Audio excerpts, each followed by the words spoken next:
আসসালামু আলাইকুম শিক্ষার্থী বন্ধুরা, তোমরা সবাই কেমন আছো? আশা করি তোমরা সবাই অনেক বেশি ভালো রয়েছো। সো দেখতে দেখতে আমরা কিন্তু আমাদের ফিন্যান্স ও ব্যাংকিং এর যে 11 যে চ্যাপ্টারটা অর্থাৎ ব্যাংকের আমানত, সেটা কিন্তু অনেক অনেক তথ্য কিন্তু জেনে ফেলেছি।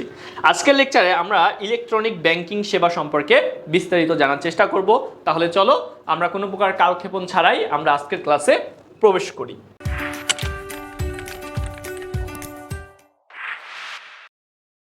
সো ইলেকট্রনিক ব্যাংকিং এই জিনিসটা কি? সো ইলেকট্রনিক ব্যাংকিং মানে হচ্ছে যে কোনো একটা মেশিনের মাধ্যমে আমরা হচ্ছে আমাদের যে লেনদেনগুলো রয়েছে সেগুলো আমরা করতে পারি। সো এখানে সবচেয়ে পরিচিত ব্যাপারটা হচ্ছে আমাদের এটিএম কার্ড বা এটিএম। সো এটিএম এর ক্ষেত্রে কি হচ্ছে, দেখো এখানে একটা এটিএম মেশিন আছে, আমরা আমাদের যে কার্ড রয়েছে কার্ডটা এখানে সোয়াইপ করে আমরা টাকা কিন্তু উত্তোলন করতে পারি। সো এটা হচ্ছে একটা ক্লাসিক ইলেকট্রনিক ব্যাংকিং এর উদাহরণ।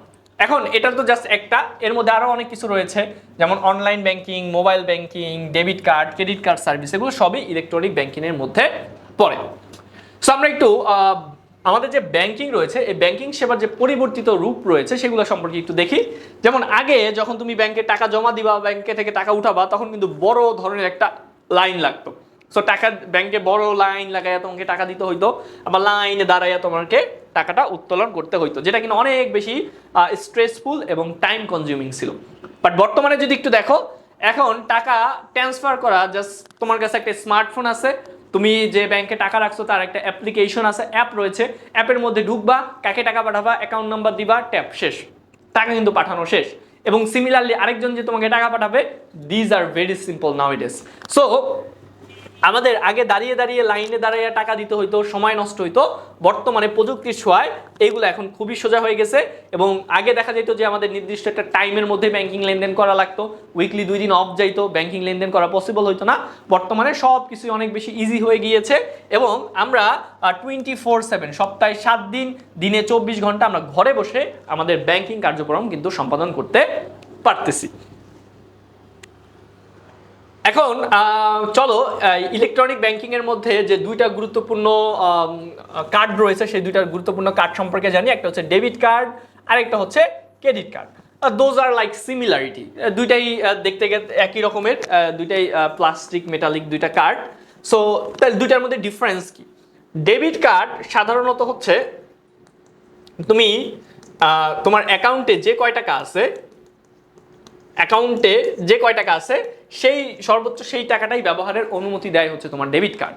অন্যদিকে তোমার অ্যাকাউন্টে টাকা ফুরায় গেলেও অতিরিক্ত একটা লিমিট পর্যন্ত তোমাকে টাকা খরচ করার অনুমতি দেয় হচ্ছে তোমার ক্রেডিট কার্ড। ওকে, সো একটা হচ্ছে ডেবিট কার্ড আর একটা হচ্ছে ক্রেডিট কার্ড। এখন আমরা একটা ব্যাংকের কাছ থেকে নেওয়া একটা ডিজিটাল মিনি লোন, আচ্ছা ক্রেডিট কার্ড হচ্ছে কি একটা digital mini loan.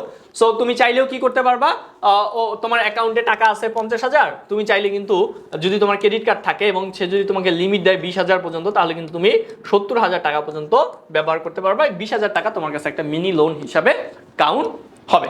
So debit card তোমার কাছে যা আছে সেটাই ব্যবহার করতে পারবা, ক্রেডিট কার্ড তোমার ভ্যালুর বাইরে গিয়েও অতিরিক্ত লোন নিয়ে তুমি টাকাটা ব্যবহার করতে পারবা, সেটা হচ্ছে ক্রেডিট কার্ড। এখন এই যে এটিএম, যেটাকে বলা হচ্ছে অটোমেটেড টেলার মেশিন, এই এটিএম জিনিসটা কি? এটা একটা ইলেকট্রনিক যন্ত্র, তোমরা সবাই এটার সাথে পরিচিত, সবাই এটাকে দেখেছো। সো এটার মাধ্যমে কি হয়, গ্রাহক ব্যাংকের কর্মচারীর উপস্থিতি ছাড়াই প্রাথমিক লেনদেন করতে পারে।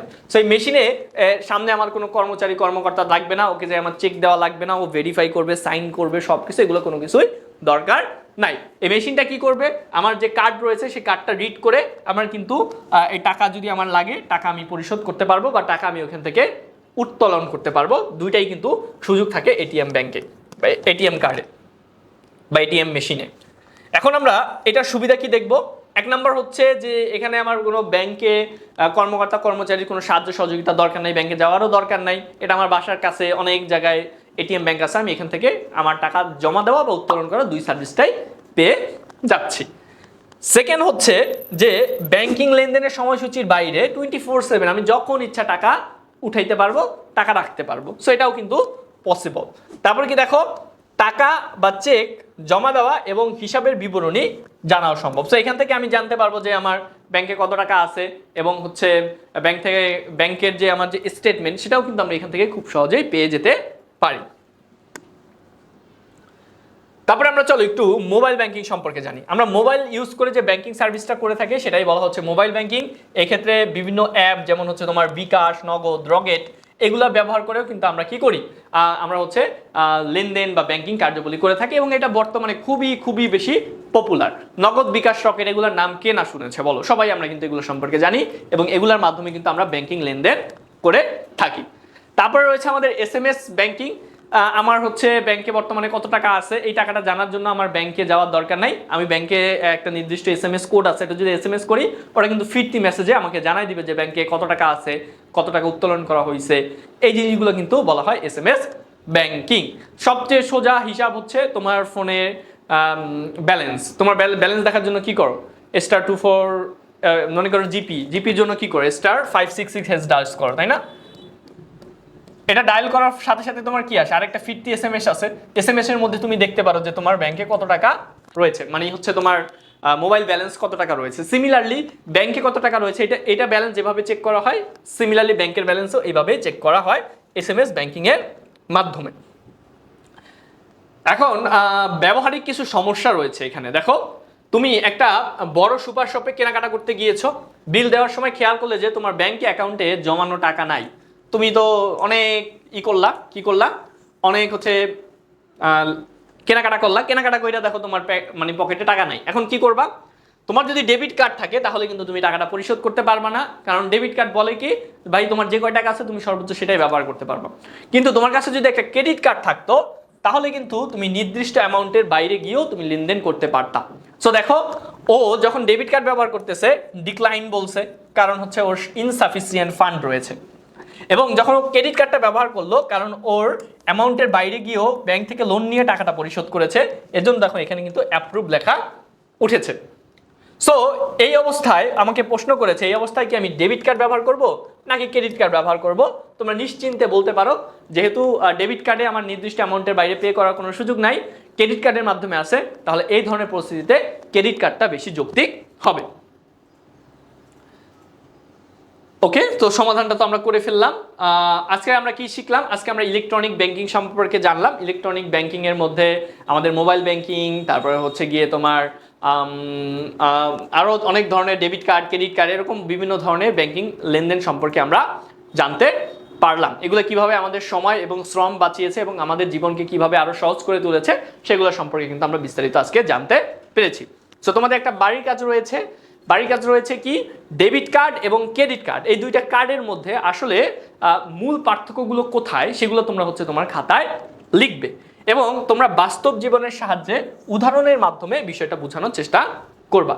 তো আশা করি আজকের ক্লাসটা তোমরা খুব ভালো মতো বুঝতে পেরেছো এবং ক্লাসের সব কনসেপ্টগুলো তোমাদের কি হয়ে গেছে, একবারে ক্লিয়ার হয়ে গিয়েছে।